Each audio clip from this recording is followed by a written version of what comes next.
I knew the moment he smirked that the air in the room had shifted. The CEO's son, Nathan, strolled in like he owned gravity itself. His suit probably cost more than my first apartment, and his Rolex ticked loud enough to make sure we all heard every second of his nepotism. He tossed the folder onto the table with a flourish, like he was presenting an Oscar instead of my reassignment papers. "Enjoy your new office in the basement," Nathan said, signing his name with the cocky flourish of a man who never read the fine print.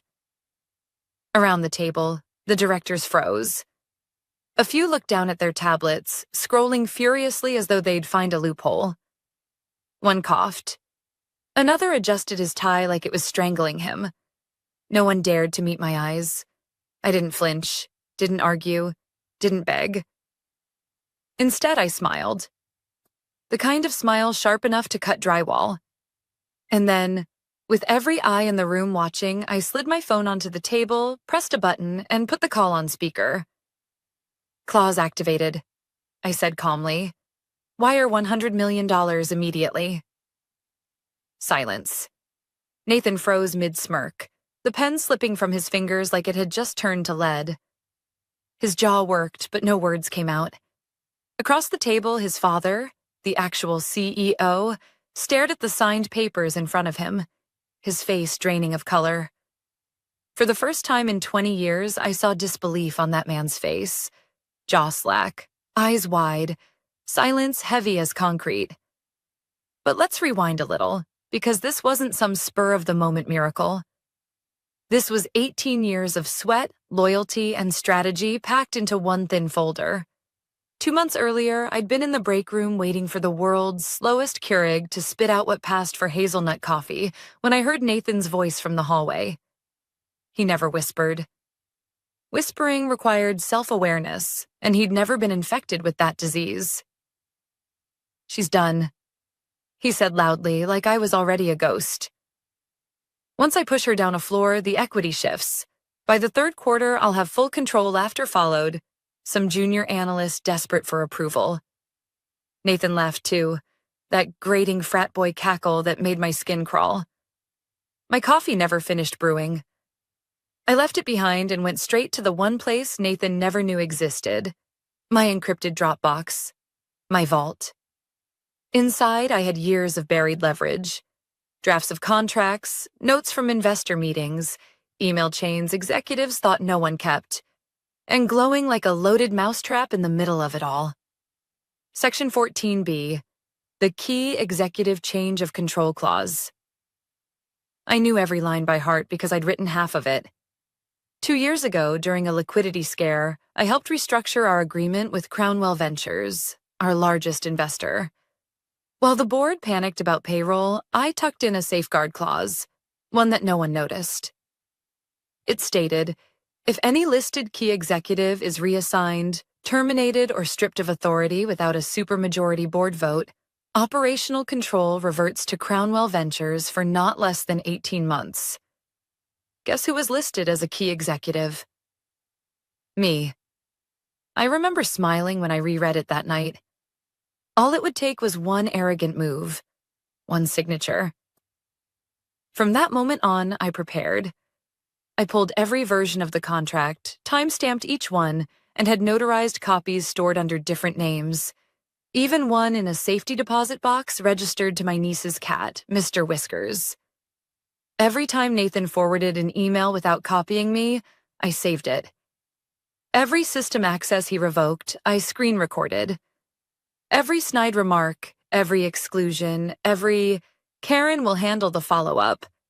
I logged the date and time, because power grabs are noisy. But real control? Quiet. And mine was written in black ink on a contract Nathan had never bothered to read. The morning of my so-called demotion was theater. Nathan strutted into the boardroom late, protein shake in hand, sleeves rolled up like he'd been working hard on anything besides his biceps. He didn't even look at me when he signed the papers. To him, I was already gone. Effective immediately, he announced, Ava will be transitioning into a more operational role. Closer to the basement, more hands-on. He laughed. No one else did. That was his mistake. Because while Nathan thought he was burying me, he was actually lighting the fuse. And the moment his pen touched that signature line, the countdown began. Back in the room, my phone echoed with the dial tone. Then a crisp voice answered. Crownwell Ventures. Miranda speaking. Nathan blinked. The CEO's hand twitched toward the folder like he could unsign what had already been written. Miranda, I said, never taking my eyes off Nathan. It's Eva. Control event triggered at 9:42 a.m. Eastern. The signature is official. The silence that followed wasn't empty. It was charged, like the air before a thunderstorm. Miranda's reply was cool, sharp, and devastating. Understood. Wire in progress. Stand by. I ended the call, leaned back in my chair, and folded my hands in my lap. Nathan opened his mouth, but no sound came out. His father's pen slipped from his fingers and rolled across the table. This wasn't defeat. This was checkmate in slow motion.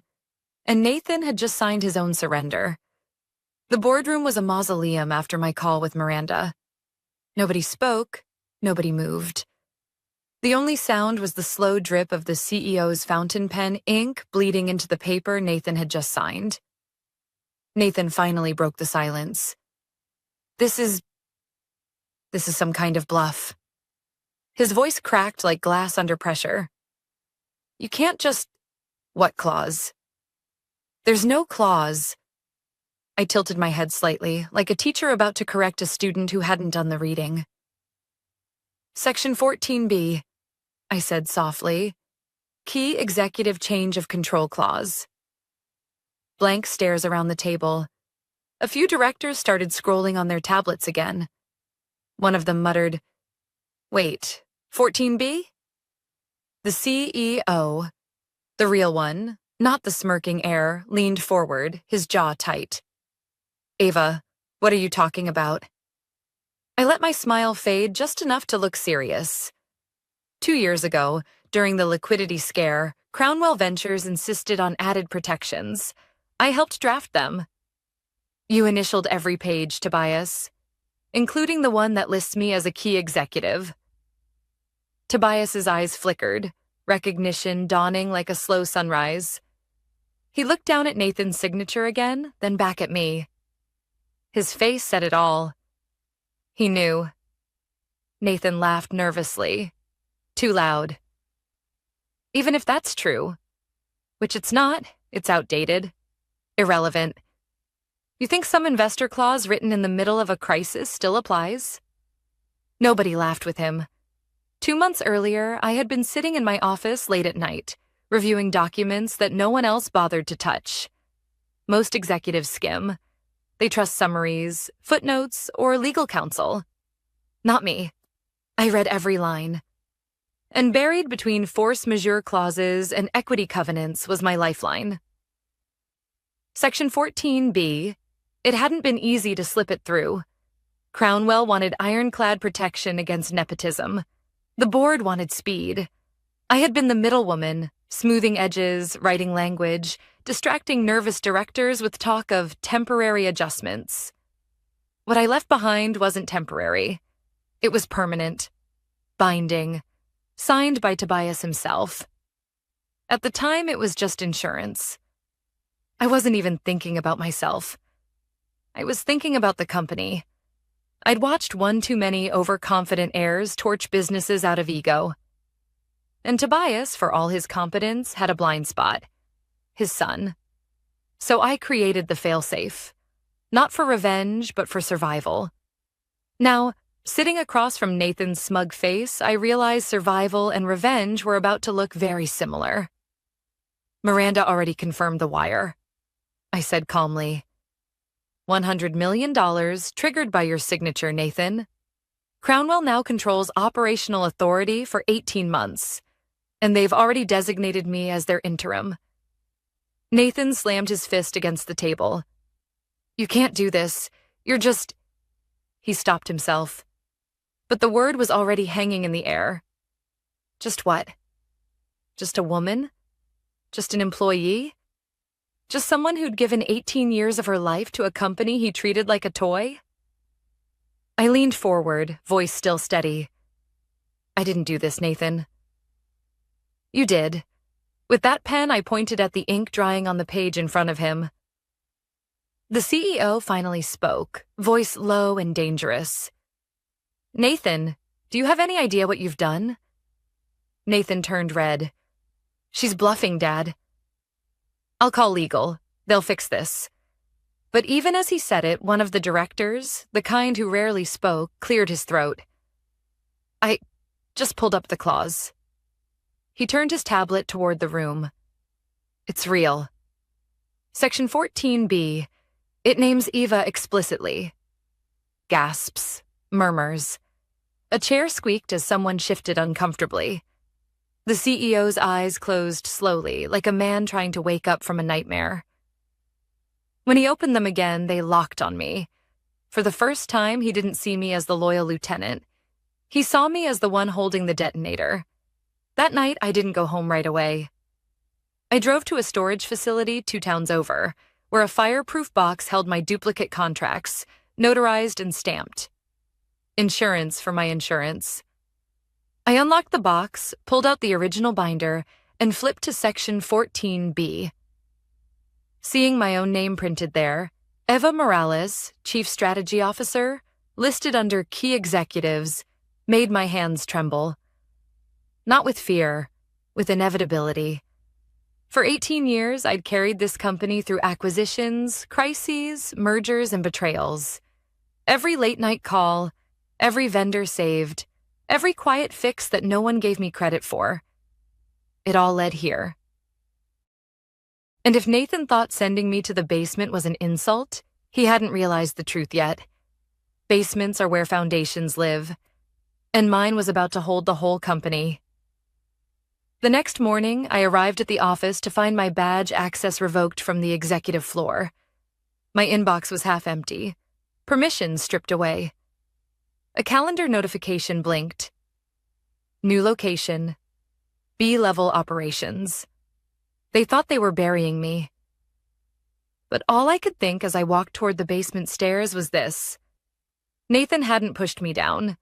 He'd just triggered the trapdoor. The basement smelled like bleach and old paper, a cocktail of mildew and forgotten promises. The fluorescent lights above buzzed like they were deciding whether to give up. My new office was a folding table shoved next to a janitorial sink. 1 chair. No outlets. A single flickering bulb overhead. Someone had left a stack of broken keyboards in the corner like a monument to failed cost-cutting. Nathan thought this would humiliate me, but humiliation only works if you care about appearances. I didn't. I cared about leverage.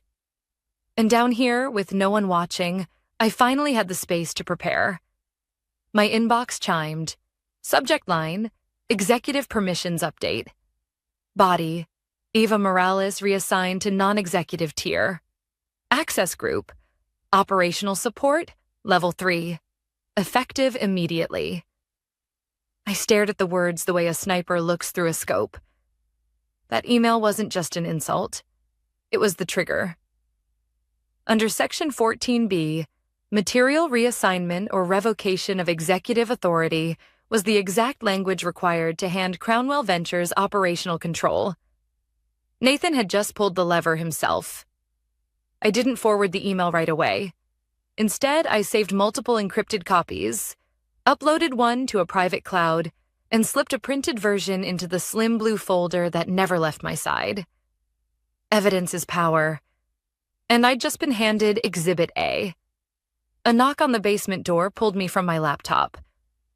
A nervous intern stood there, cheeks flushed, clutching a clipboard like a shield. "Miss Morales?" she asked. "Mr. Nathan asked me to escort you down here. Said you might get lost." Her voice cracked on lost. She couldn't have been more than 22. I almost laughed. "I helped design this floor plan," I said dryly, standing. "I think I know where the basement is."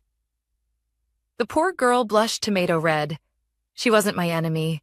She was just following orders. I gave her a small smile and waved her off. "Don't worry, I'm fine." She left quickly, clearly relieved. I sat back down at the folding table, opened my laptop, and connected to Wi-Fi using my own hotspot. Nathan had revoked my network priority. Another petty move, another log for the fire.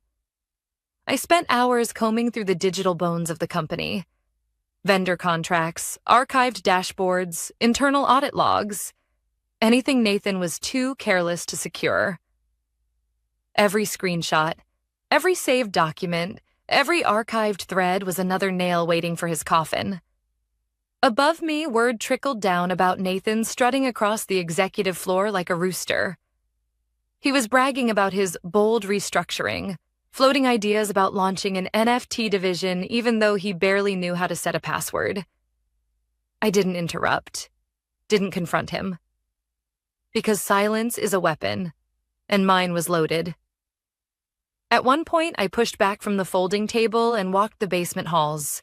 Dead printers lined the walls, old filing cabinets with masking tape labels, Q1, 2009 expense receipts, a pile of abandoned chairs. It looked like failure. But to me, it looked like cover. Nobody would come down here. Nobody would watch me. Which meant I could work in peace. Later, I pulled out my phone and scrolled through my contacts until I landed on one name. Miranda Crosswell. Crownwell Ventures. Sharp as glass. Patient as stone. 3 years earlier, during the last funding disaster, she'd given me her direct line.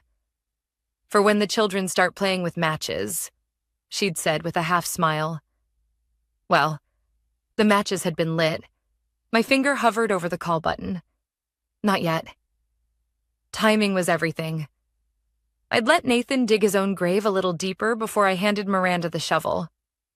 By the time I packed up for the day, the blue folder was heavier than it looked.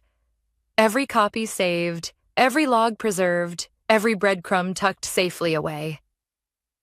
As I climbed the stairs back to street level, faint laughter echoed from the executive floor above.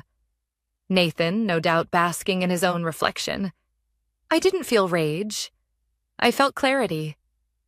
Because while he celebrated upstairs, the fuse he'd lit was already burning. And when it reached the end, the explosion wouldn't happen in the basement. It would happen in the boardroom. That night, I sat at my kitchen table with a glass of red wine, the blue folder open in front of me. The printed email lay on top, its language precise, undeniable. I ran my fingers over the paper.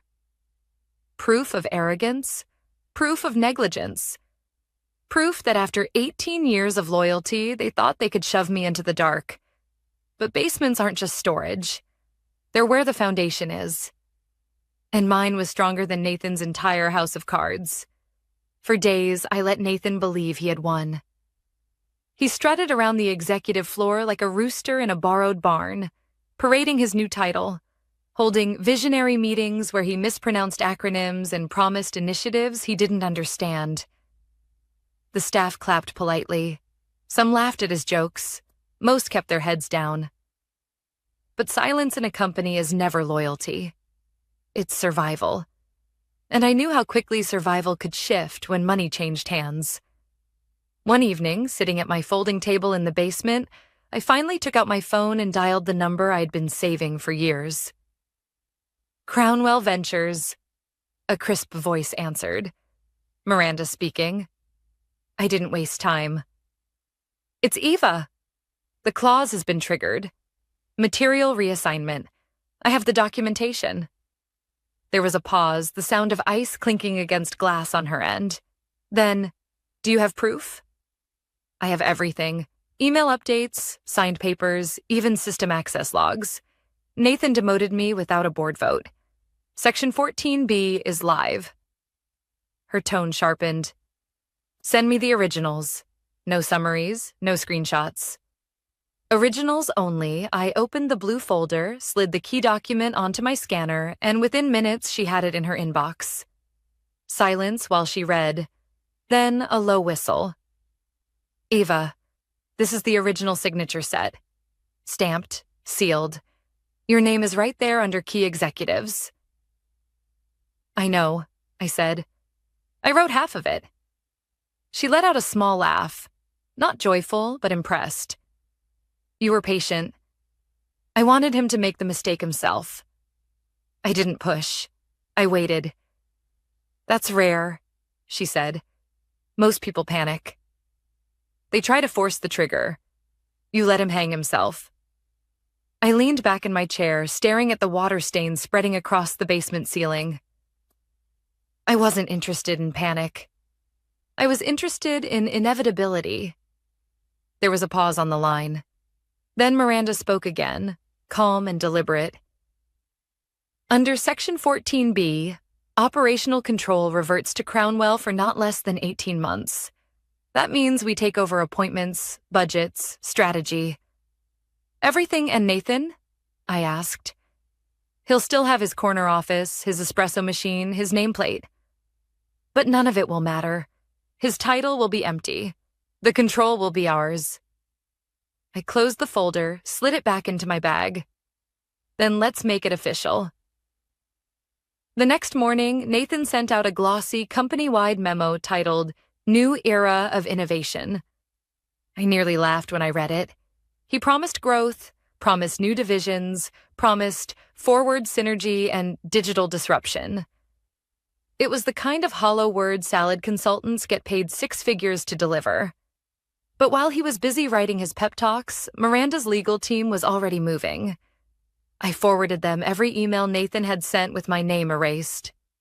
Every internal system log showing my authority stripped. Every HR notice downgrading me to support staff. Each one was a bullet, and Miranda knew exactly where to aim. By the afternoon, my phone buzzed with a single text from her. Wire cleared. 100 million. Transfer confirmed. I read it twice, then a third time. $100 million. That was Crownwell buying the lock Nathan had just opened with his arrogance. I sat back in my chair, heart steady. It wasn't excitement I felt, not even triumph. It was the quiet gravity of inevitability, the moment when the scales tip and you realize nothing can stop them from falling. That evening, I left the office late. Nathan was still upstairs, holding court in the CEO's glass-walled office, laughing too loud, gesturing with his hands like a man directing traffic no one was following. He didn't notice me pass by. Why would he? To him, I was already buried, just another name on an HR memo. But the truth was simpler. I wasn't buried. I was building. And tomorrow, when Miranda walked through those doors with the weight of Crownwell Ventures behind her, Nathan would realize the basement wasn't exile. It was the foundation of his downfall. As I drove home, I thought about the years I had given this company. The sleepless nights, the mergers I'd saved, the crises I'd fixed while others hid. I thought about the loyalty I had shown and the humiliation they thought they could buy me off with. And I thought about Nathan's smirk, the one he wore when he signed my demotion papers. He believed the basement was the end of me. But for me, it was just the beginning. The emergency board meeting was scheduled for late afternoon, but when I arrived, the conference room was already buzzing. Directors whispered to each other in low tones, their faces drawn tight, their tablets glowing with pulled-up contracts. Nathan burst in 5 minutes late, sleeves rolled up, phone still in his hand. He looked red, sweaty, but tried to plaster on his trademark grin. "All right, let's clear this up," he said too loudly. "There's been some confusion about this clause nonsense. It's outdated paperwork. Doesn't apply anymore?" He spoke with the confidence of someone who had never once read a contract past the first page. One of the directors, Stuart, cleared his throat. "Nathan, I've reviewed Section 14B. It's active. It names Eva explicitly." Nathan laughed nervously. "It's irrelevant. My father never signed off on it. I'd remember." That's when the general counsel, who had been silent until now, unzipped a manila folder and slid a document across the table. "This is the agreement from the 2021 restructuring. Page 6, initialed by Tobias Dunning. Your father. His handwriting. Verified and time-stamped. Nathan froze, color draining from his face. I didn't say a word. I didn't need to. The speakerphone in the center of the table chirped, connecting. A gravelly voice filled the room. Is everyone there? It was Tobias, the CEO, Nathan's father. Yes, sir, the general counsel said. I understand my son demoted Eva this week. Yes, sir, I replied. A long pause followed, then flat and cold. Show me what he signed. The counsel lifted Nathan's paperwork to the camera. Silence stretched, thick and suffocating. Then Tobias spoke again. Jesus Christ. He signed the trigger clause. Nathan stumbled over his words. Dad, it's not binding, it's... Be quiet. His father's voice cut like a blade. You moved against a key executive without board approval. You've jeopardized our entire relationship with Crownwell Ventures. Effective immediately, you're to step back from all executive decisions until this matter is resolved. Nathan's jaw worked, but no words came. He looked like a man realizing the air had been sucked from the room. The glass doors opened then, and silence fell. Miranda Crosswell walked in. Black suit, leather briefcase, eyes sharp enough to cut steel. She didn't wait to be introduced. She set her folder on the table like a verdict. This is the legal notice confirming operational authority has transferred to Crownwell Ventures under Section 14B, she said. Effective as of yesterday's wire clearance, $100 million. She turned, eyes locking on Nathan. Effective immediately, you are no longer acting CEO. You will not access systems, authorize decisions, or represent Dalek systems in any capacity. His mouth opened, but she raised a hand. We've also reviewed your emails, including the one where you wrote, I'll delete the clause before legal even notices. They still use fax machines. Groans around the table. Stuart winced. The general counsel rubbed his forehead like he was calculating early retirement. Nathan collapsed into his chair, pale as paper. Then Miranda turned to me. Crownwell requires stable leadership during the transition. We're appointing an interim CEO under the stabilization agreement. Eva, the board will expect you to step in. The room shifted. No one objected. No one dared. I nodded once. I accept. Miranda gestured toward the head of the table, the chair Nathan had been occupying like a throne. It's yours. I stood, walked slowly, and sat down. The leather creaked under me, familiar and solid. Across the room, Nathan stared at me with hollow eyes. The smirk was gone. The arrogance was gone. All that remained was the realization that he had signed away everything. The meeting ended quickly after that. Directors shuffled out, murmuring. Legal gathered their files. Miranda snapped her briefcase shut. I didn't move right away. I just sat in the chair, hands folded, letting the weight of it settle. 18 years of work. 18 years of loyalty. And all it took was one bad signature to bring it full circle. Nathan lingered by the doorway, shoulders slumped. For the first time, he looked small. I stood, gathered my folder, and walked toward him. No anger in my voice, no triumph, just quiet finality. Enjoy the basement, Nathan, I said softly. You'll find it character building. His face crumpled. He didn't reply. I walked out, heels echoing against the marble floor, each step steady. For years, they thought I was the foundation holding everything together. They were right. But they forgot foundations can shift. And when they do, the whole house either stands stronger or it collapses. This time it collapsed on Nathan.